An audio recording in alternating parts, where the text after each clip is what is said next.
In this episode of Idea City, I spotted this rusty ladder coming down the road. I could see 3 policemen. It was trying to be subtle, but they stopped. And the driver leaned out and said, "Stop!" So I stopped and said, "Where are you going?" I'm like, "Moscow." And at this point, I was cycling on my own. Moscow is still 8,000 kilometers away. And he just started laughing. He was laughing and laughing and laughing. And his buddy beside him were laughing their heads off. You don't drive your car to Moscow, never mind your bike.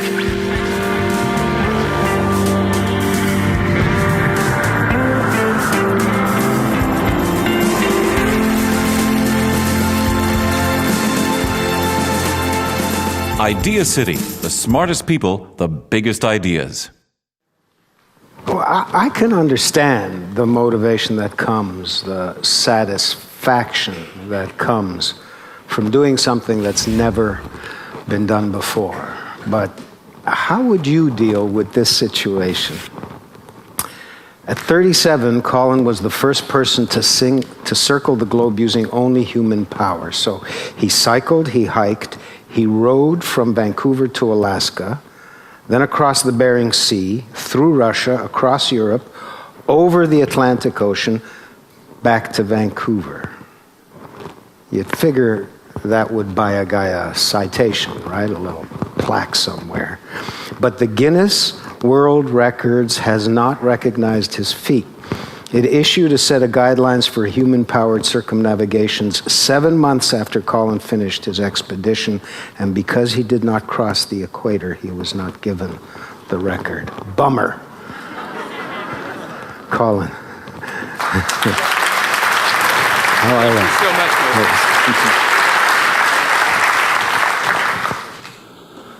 Well, thank you very much, and I feel very humbled to be a part of this amazing event. It's just such a rich, dynamic group of people, and a lot of people are sometimes surprised when they first see me. Perhaps disappointed might be a better word. You see, they hear about the adventures, going down the Amazon, being shot at by gorillas, getting lost in Mongolia, and they're expecting to see somebody different, a little bigger, a little meaner looking. It's kind of like a cross between Arnold Schwarzenegger and Clint Eastwood. And instead, it's little old me.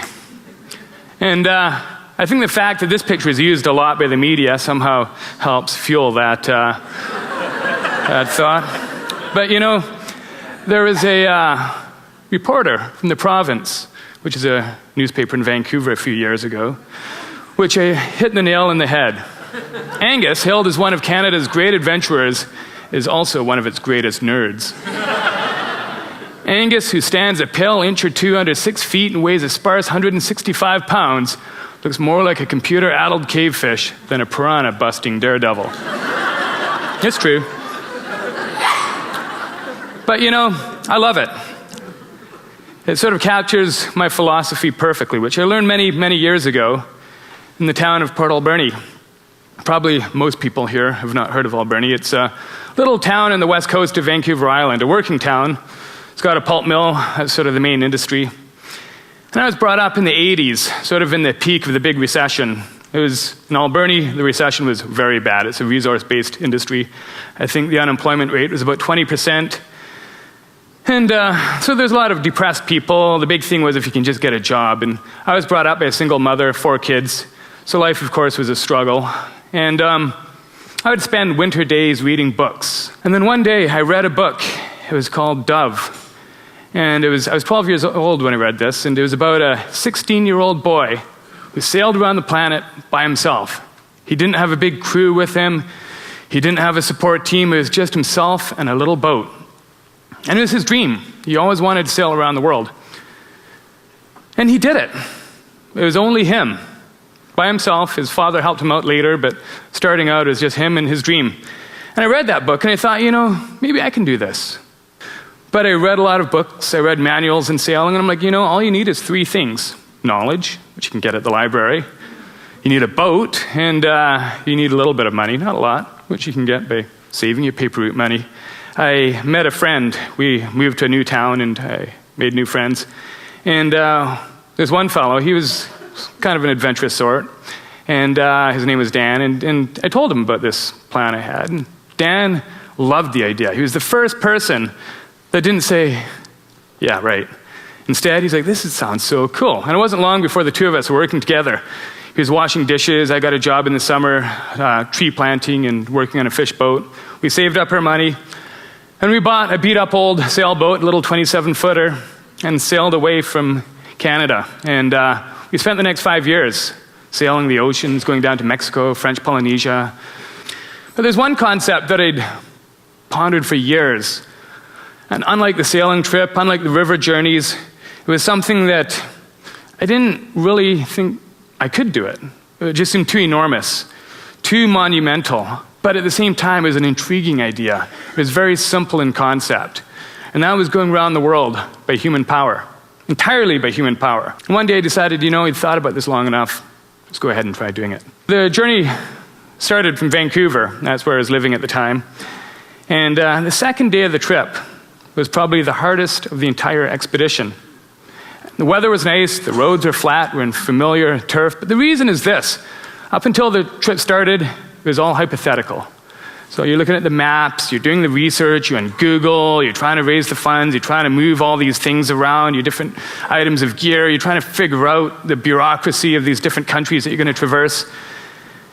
And it's not until you actually start that the magnitude of this undertaking really, really sinks in. First day, I'm not an athlete. I'm not a natural athlete. I can go kind of slowly forward, but if I'm in a running race, I really don't do that well. And first day, I think we did 40 kilometers on our bikes. And my bike broke 3 times. The rack fell off the back, and I wiped out in the middle of an intersection. The tire went flat, and the steering wheel started getting loose. But worse than that, I was getting tired. I was sore. I'd never done any long-distance cycling in my life before. Second day, we did 60 kilometers. And up until that point, I was thinking, just 43,000 kilometers to go. Just 43 more thousand kilometers. We bought this trailer sailor. The sailors among you can probably spot the lines of a sailboat. We moved all the sailing hardware and put in a rowing seat. It cost $2,500 off eBay. Get the latest Idealist news, presenter information, and watch streaming video at www.ideacityonline.com.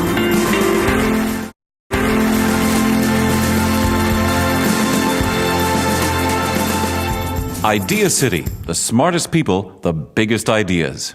The next day, it's still 43,000 kilometers. And you're in your home turf. You know this is the easy part. And you're already struggling. You're already hurting, physically, psychologically. And that's when I realized I have to stop thinking about this as just going to Vancouver. So, break it down into something smaller. And Prince George, which is a town just up the road, was only 800 kilometers away. So I started thinking, just if I make it to PG, I'm going to be happy. The next day we did 80 kilometers. And actually, that was a good big chunk of it. It actually felt a lot better. And as time wore on, we made our way forward up into the Yukon River. We canoed down the Yukon, which you're looking at right now, down to the Bering Sea. And it's always important, when you're on a journey that's going to take 2 years and it's very complicated, you have to stretch your funds as far as possible. So to row across the Bering Sea, we didn't want to spend $30,000 in one of those custom-made ocean rowboats because it was a one-way trip. The boat would never be coming back from Siberia. There's no shipping service in northeastern Siberia. So instead, we bought this trailer sailor. The sailors among you can probably spot the lines of a sailboat. We moved all the sailing hardware and put in a rowing seat. It cost $2,500 off eBay. So it was pretty inexpensive, and it was very seaworthy. You don't want to cut corners, but you want to make sure that what you are doing is going to do the job and not cost more than what's required. So we fiberglassed all the hatches, and it's 400 kilometers from where we departed in the mouth of the Yukon River to Russia. But it's one of the roughest seas in the world, the Bering Sea. So we were blown north and then south, all over the place. In total, we did 1,000 kilometers, kind of winding our way across. No support boat, just my colleague Tim and myself. And so it was quite exciting, as you can imagine, to finally get to a new continent and finally come washing into the shores of Siberia. But Siberia is a bit of a paradox. You would imagine that, okay, you're going to trek through it in the summertime, right? Isn't that the smart thing to do? But unfortunately, there's no roads in fortunately, actually, but unfortunately for our travel, there's no roads, so it's almost impossible to make it through the bogs and marshes. So instead, you have to wait for it to freeze up. But it's the coldest inhabited region in the planet. Outside of Antarctica, there's no colder area. Just to give you a comparison, there's a town we went through, it's called Oymyakon, and its mean temperature in January is minus 56 degrees.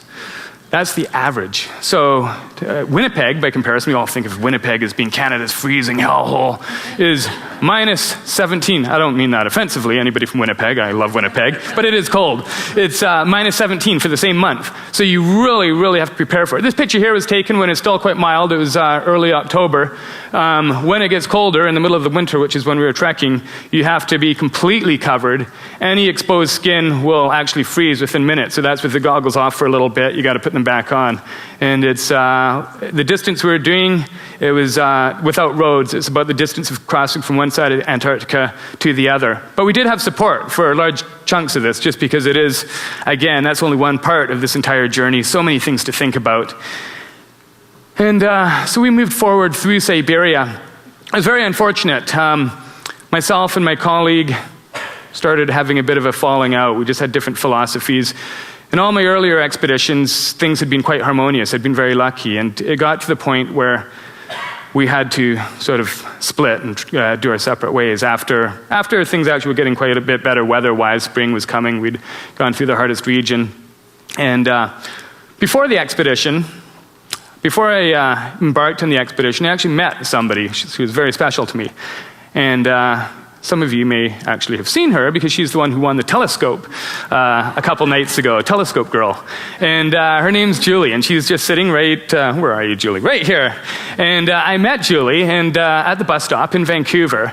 And while I was planning for the expedition. So it was kind of, suddenly this new kind of thing has come into my life where I'd never anticipated I'd sort of meet the person I want to spend the rest of my life with. And while I'm planning this expedition, planning to go off in this expedition, of course I would have loved to have done the whole journey with my fiance. And but that couldn't happen because Julie was working for a pharmaceutical company, wrapped up in her career. But while I was in Siberia, Julie had decided that she wanted to do an expedition of her own, and not with me, with a friend of hers. They were planning and doing their own row, but they ended up not working out with her partner. So it kind of was serendipitous. Julie had taken a hiatus from her career and decided to join me. So at this point, we actually decided we would meet farther down the road in Moscow. So that was going to be another test of relationships. You can see in Siberia, they're very, very adept at getting clothing for the cold conditions. These are the Chukchi people who've retained many of their cultures. It was really fascinating getting to meet them, getting to see how they've lived in this region for so long, and it's changing. I mean, that's probably, throughout our expedition, we were facing many, many different weather anomalies. We had the worst hurricane or worst forest fires in the Yukon. In Siberia, it was very strange weather conditions. But for us, we don't know if it's just an anomaly or if it's actually a permanent change. But these people, they are very, very in tune with nature, and they would tell us all sorts of things that indicate a changing life for them. The migratory patterns of the animals are changing because of the different ice patterns, and it was very sad to hear all these changes to their world. And they're non-judgmental. I mean, they're not the reason why this problem is arising, and they invite us in and share their food with us, tell us stories of their life, and at the end of the day, we're the very reason why they're having such a struggle now finding food. And it's, of course, in a journey of this duration, you meet so many different people like this, different cultures, different landscapes. So on a river, there's never a hill on a river, which is beautiful.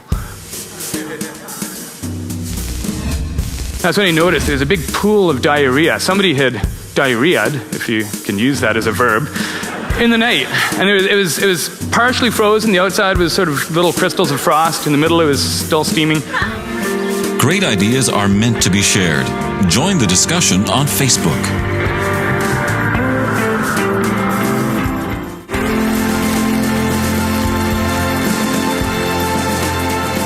Idea City, the smartest people, the biggest ideas. This area here is called Yakutia. It's right in the center of Siberia, and I'd heard from people that, you have to watch out because you used to need a permit to be in Yakutia. It's called a razbrizhenia. You don't need it anymore, but Apparently the officials don't know that. And they will ask you for your Razbazenia, and of course you can't procure it because you don't have it, and you could never get it in the first place, but they will kick you out, which when you're trying to do a human-powered journey around the world, it would be a big hole. So I was very cautious. I was riding along, staying out of all the towns and villages. This is where we're actually on the road system of Siberia, so the going is much easier, although it's still very cold. And I spotted this rusty ladder coming down the road. I could see 3 policemen. It's trying to be subtle, but they stopped. And the driver leaned out and said, "Stop!" So I stopped and said, "Where are you going?" I'm like, "Moscow." And at this point, I was cycling on my own. Moscow is still 8,000 kilometers away. And he just started laughing. He was laughing and laughing and laughing. And his buddy beside him were laughing their heads off. "You don't drive your car to Moscow, never mind your bike." Finally, one of the guys goes, "Get in the car." Remember, my Russian isn't very good, so I'm like, okay, I get in the back of the car. He must be hungry. And they pull out these jars of borscht and pilmeni and start feeding me this food, which is obviously their lunch. And so we're having a right old party. One of the guys puts a cassette in the player. It's some old Russian pop. And one of the guys procures this big bottle of vodka. This is Siberia. And it's about 8:30 in the morning, but they love to drink. Vodka? I'm like, no, I've still got 100 kilometers to cycle. Thank you. Didn't stop them, all 3 of them, including the driver, down this bottle. So we're sitting there just having a party, and they wouldn't let me go until I signed the roof of the Lada. But anyway, it was quite an experience. And that's how Russia was. That's how the world was, actually. There's so many warm, friendly people. We were so vulnerable, camping by the roadsides and this and that. Never once did we have a crime committed against us. It's kind of a roller coaster ride, a journey like this. You're going up and down psychologically and physically. And there was one point in the journey where I wasn't feeling very good. And the reason is this.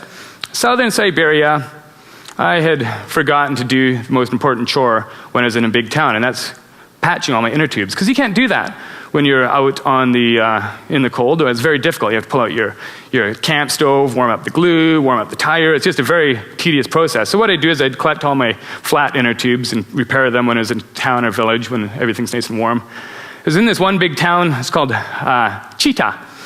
I stayed in a hotel for the night. Usually I'm out camping, but Chita was a lovely big city where I could just sort of freshen up and clean up. I'd spend weeks at a time out in the tundra. And I did all my chores except patching the tubes. Then I left, and it was a horrible morning, slush. It was late spring, so now everything's melting and muddy, and I was leaving town. And I was passing this bus shelter, and suddenly, my back tire went flat. Oh, shoot, that's it. I forgot to patch my tubes. So I was going, well, I'll just pull, at least have the shelter and climb inside, shelter from the elements. That's when I noticed there's a big pool of diarrhea. Somebody had diarrheaed, if you can use that as a verb, in the night. And it was partially frozen. The outside was sort of little crystals of frost. In the middle, it was still steaming. So I made sure that I was working on the other side of this bench very carefully. I had the stove going. I was heating things up. And somehow, though, I ended up dipping my inner tube in the diarrhea. So at that point, I was being very cautious. I put it on as gently as I possibly could, but it was cold, and I couldn't get that tire on. I was heaving and pushing and prying. And then that's when I noticed a big brown smear in my hand. It was going to be 2 weeks before I'd reach the next town. So I was a little bummed, but the tire was inflated. I continued on my way. And I got into the outskirts and had my next big chore. And that was filling up my fuel bottle for my camp stove.